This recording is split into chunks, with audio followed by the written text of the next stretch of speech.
तर आता पाहूयात सकाळच्या 100 बातम्या। मुंबईत आल्यावर तिथल्या करारांवर उत्तर देणार असं मुख्यमंत्री देवेंद्र फडणवीस यांनी स्पष्ट केलंय। केडीएमसी सत्ता समीकरणांवर मुख्यमंत्र्यांनी प्रतिक्रिया दिली आहे। दावोसमधून मुख्यमंत्र्यांनी पत्रकार परिषद झाली, यावेळी त्यांनी पत्रकारांनी विचारलेल्या प्रश्नावर भाष्य केलंय।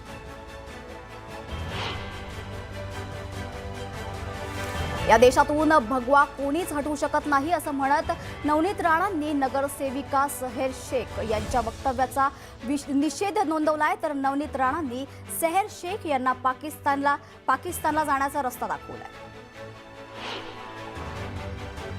जिल्हा परिषद आणि पंचायत समिती निवडणूक होत असताना या निवडणुका बॅलेट पेपरवर घेण्याची मागणी big boss fame Abhijit Bichukale यांनी केली आहे। तर पुण्यातील निवडणुकीत भाजपने अजितदादांना शिव्या दिल्या, त्यामुळे अजितदादा तुम्ही माझा आदर्श घ्या, मी कोणाच्या दारात जात नाही असा सल्ला देखील अभिजित बिचुकले यांनी अजित पवारांना दिलाय।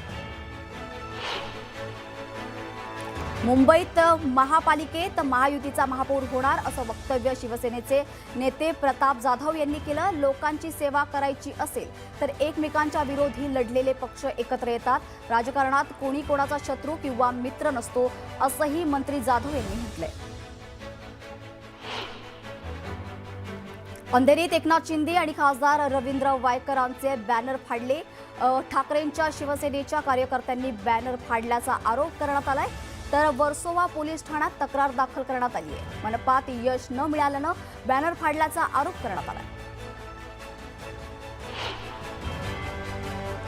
महापौर पदाचं आरक्षण जाहीर होताच मीरा भाईंदरमध्ये मराठीच महापौर व्हावा अशा आशयाचे फलक लावून मनसे शहर अध्यक्ष संदीप राणे यांनी सत्ताधाऱ्यांना थेट इशारा दिलाय।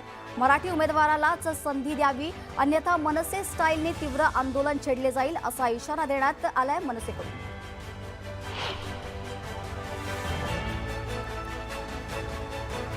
राज्यात देवाभाऊंचं सरकार आल्यापासून लाडक्या बहिणीचं राज्य सुरू आहे। धुळे महानगरपालिकेत देखील लाडकी बहीणच महापौर होणार असं वक्तव्य जयकुमार गोरे यांनी केलंय।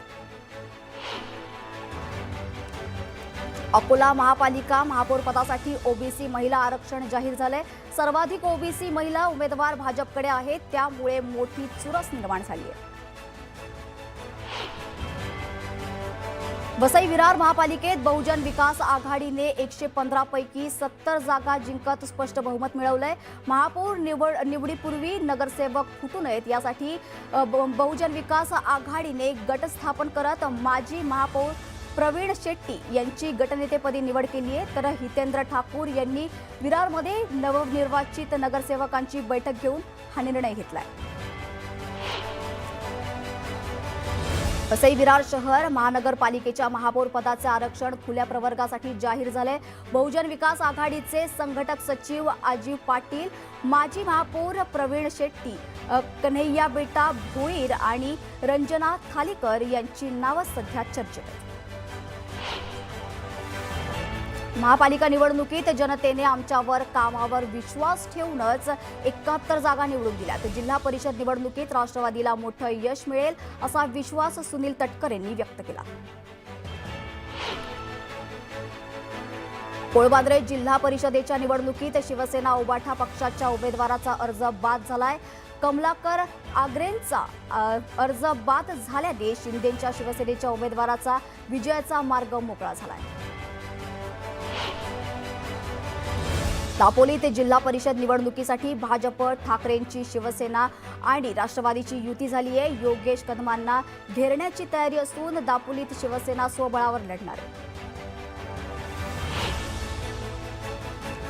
इंदापूर तालुक्यातील जिल्हा परिषद आणि पंचायत समितीच्या निवडणूक रणधुमाळीत एकमेकांचे पारंपरिक विरोधक असलेले कृषी मंत्री दत्तात्रय भरणे आणि माजी मंत्री हर्षवर्धन पाटील एकत्र आले, त्यामुळे इंदापुरात दोन्ही राष्ट्रवादी विरुद्ध भाजप अशी रंगतदार लढत होणार आहे।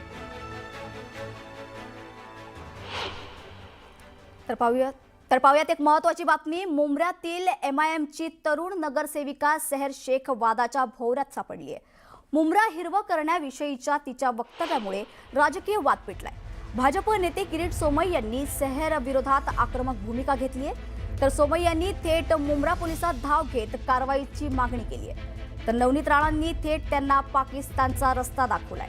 या सर्व विरोधानंतर नवनिर्वाचित नगरसेविका सेहर शेख यांना मुंब्रा पोलिसांनी नोटीस पाठवली आहे.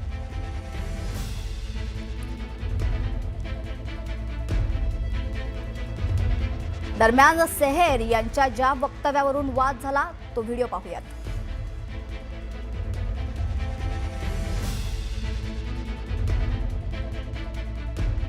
जीत गए यार, खुशी के साथ जवाब दो. अस्सलाम वालेकुम. कैसा हराया? अब मेरी गुजारिश है आप सबसे कि आने वाले 5 साल बाद भी जब इलेक्शंस होंगे इंशाल्लाह, आप लोगों को उस इलेक्शन में इससे भी बड़ा मुंह तोड़ जवाब उनको देना है. पूरे के पूरे मुंब्रा को ग्रीन कलर से ऐसे रंगना है कि इन लोगों को यहाँ से बुरी तरह से पछाड़ के भेजना है इंशाल्लाह. पूरा ग्रीन करने के लिए पाकिस्तान जाना पड़ेगा. इस देश में है तो भगवा और नीला ही चलेगा, दूसरा कोई रंग नहीं चल सकता है, ये याद रखना.